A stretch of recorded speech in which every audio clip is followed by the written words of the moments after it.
नमस्कार दोस्तों, मैं doctor Anupama Saxena, LBS college Kotputli से। पिछले व्याख्यानों में मैं आपसे गुटनिरपेक्ष आंदोलन पर चर्चा कर रही थी। आज भी उसी चर्चा को आगे बढ़ाते हुए मैं आपको गुटनिरपेक्ष आंदोलन और भारत के संबंध में बताऊंगी। हम सभी जानते हैं कि भारत गुटनिरपेक्ष आंदोलन का जनक रहा है। भारत ने गुटनिरपेक्षता की नीति इसलिए अपनाई क्योंकि वह निर्णय लेने की स्वतंत्रता की रक्षा करना चाहता था।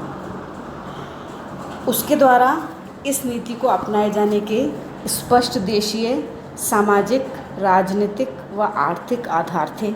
ऐसा मैंने आपको पहले भी बताया है। गुटनिरपेक्षता की नीति के कारण भारत अपनी राष्ट्रीय पहचान बनाए रखने में सक्षम रहा। भारत ने गुटनिरपेक्षता की नीति को विश्व में शांति और सुरक्षा बनाए रखने के लिए विकसित किया। जवाहरलाल नेहरू के नेतृत्व में भारत इस नीति को अपनाने वाला प्रथम देश था। भारत इसकी स्थापना के बाद से वर्तमान तक इसके सिद्धांतों पर अपनी प्रतिबद्धता व्यक्त करता रहा है। भारत की गुटनिरपेक्षता की नीति को सबसे गंभीर चुनौती जब मिली जब अक्टूबर 1962 में चीन ने भारत पर आक्रमण किया। लेकिन इसके बाद भी भारत ने गुटनिरपेक्षता की नीति को नहीं छोड़ा। गुटनिरपेक्षता की नीति के कारण ही भारत एक सशक्त देश के रूप में विश्व के समक्ष प्रस्तुत हुआ। भारत द्वारा शीत युद्ध का विरोध तथा गुटनिरपेक्ष आंदोलन में अग्रणी भूमिका से संयुक्त राज्य के नेतृत्व में पश्चिम के लोकतांत्रिक देशों ने इसके प्रति शंकाएं तथा मतभेद जाहिर किया, परंतु शीत युद्ध में भाग न लेने तथा संवेदनशील अंतर्राष्ट्रीय घटनाक्रमों के प्रति सैद्धांतिक दृष्टिकोण बनाए रखने की क्षमता से भारत की विश्व में स्पष्ट छवि बनी। कोरिया संकट के समय भारत की भूमिका सराहनीय थी। जापान शांति संधि में अमेरिका की शर्तों पर आपत्ति कर भारत ने स्वतंत्र दृष्टिकोण का परिचय दिया। सुएज़ नहर संकट पर भारत के रवैये ने गुटनिरपेक्ष देशों की एकता को मजबूत किया। इसी प्रकार अफ्रीकी देशों की स्वतंत्रता में भारत की भूमिका सराहनीय रही।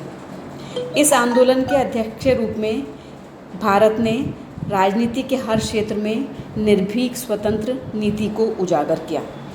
इस दौरान भारत ने न केवल ईरान इराक युद्ध विराम पर कार्य किया, बल्कि उसके द्वारा इस्लामिक देशों में सुलह कराने की जिम्मेदारी भी उठाई गई।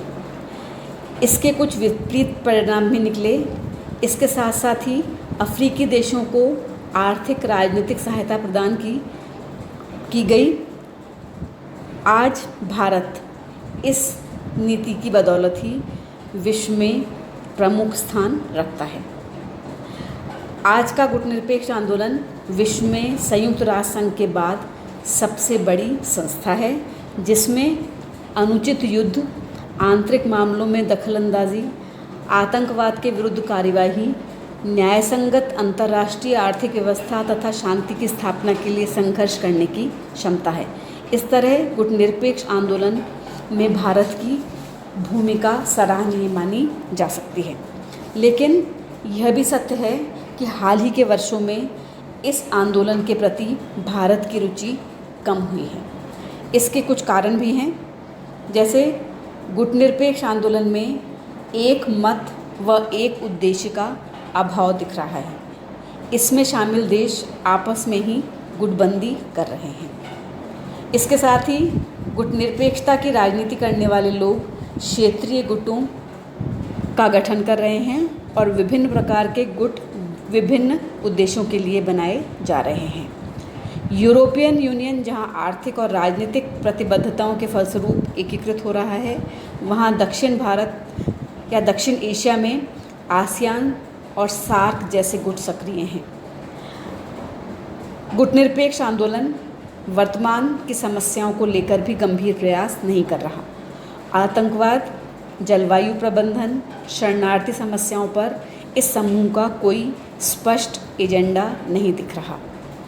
बदलते राजनीतिक परिवेश में भारत अपने आर्थिक राजनीतिक हितों की पूर्ति के लिए किसी औपचारिक समूह पर निर्भरता को कम करने का प्रयास कर रहा है। तो इस प्रकार बच्चों ये कहा जा सकता है कि यद्यपि प्रारंभ से लेकर अब तक गुटनिरपेक्ष आंदोलन में भारत की भूमिका महत्वपूर्ण रही है, लेकिन कुछ कारणों से भारत इस आंदोलन में कुछ कम रुचि दिखा रहा है वर्तमान परिप्रेक्ष्य में। यद्यपि भारत अभी भी गुटनिरपेक्ष आंदोलन में एक महत्वपूर्ण स्थान रखता है।